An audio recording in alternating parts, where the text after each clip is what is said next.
also a French-English translator for a publishing house. Maybe this double life is what has kept my passion for teaching intact. In the teacher's parking lot, I see the principal. We chat for a few minutes. Then comes the moment that I've been waiting for. He asks me how my husband is doing. I answer that my husband is doing well. Even after 13 years of marriage, that phrase still has the same effect on me. I tremble with pride when I announce my husband works in finance. In the teacher's lounge, when I tell my daughter's teacher in front of the school gates, my husband will be picking up the children on Thursday.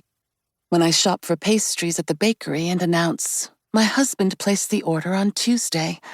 When I recount in a falsely nonchalant tone, when in reality I find it unbelievably romantic, I met my husband by chance at a rock concert. My husband has no name. He is my husband. He belongs to me. Monday has always been my favorite day of the week. Sometimes it wears a deep royal blue, navy blue, midnight blue, Egyptian blue, sapphire blue.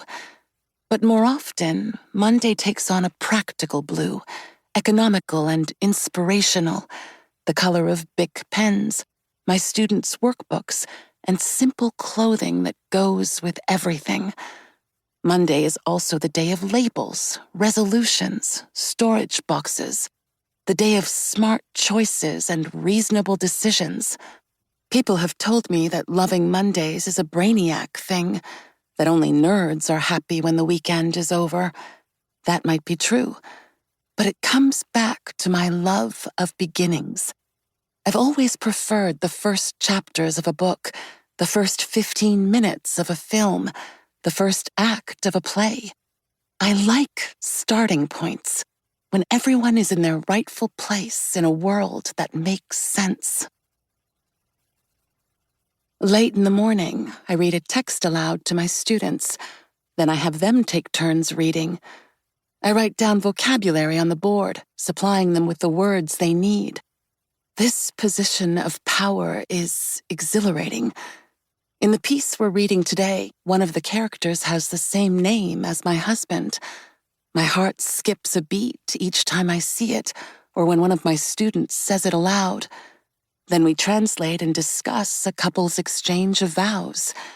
My students are familiar with this Anglo-Saxon tradition because it's often shown on American TV shows, and often interrupted by an ex-lover trying to win someone back. It's an opportunity to practice the use of the auxiliary verb, thanks to the much wished-for answer of, I do. As the last students leave the room, I open the windows to banish the end-of-class odor, a mix of sweat and whiteboard markers, of perfume that is overly sweet on the girls and overly musky on the boys. Teenage hormones go wild for the super-concentrated fragrances they sell in drugstores.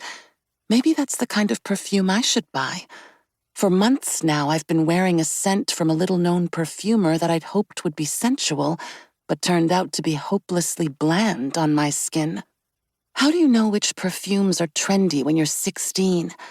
I could come up with an exercise on the topic of scents and ask my students to describe their perfume, instructive both for me, so I can pick out a new fragrance, and for them, to enrich their olfactory vocabulary. Rosa came by while I was at school. I've arranged things so that we don't cross paths, because I never know what to say to her. I haven't lived a wealthy lifestyle for long enough to know how to speak to my cleaning lady. Watching her clean my house has always seemed unnatural to me. In the air is a mild odor of cleanliness. There are damp towels smelling strongly of detergent in the bathroom, and clean linen sheets that have softened over time on our beds. No trace of fingerprints on the large entryway mirror. The red tile floor in the kitchen sparkles. The figurines on the mantelpiece, the wool blanket on the sofa, the embroidered cushions, the candles on the shelf, the books in the library, the art magazines piled on the coffee table, the framed photos hung in the stairwell. Everything is in its place.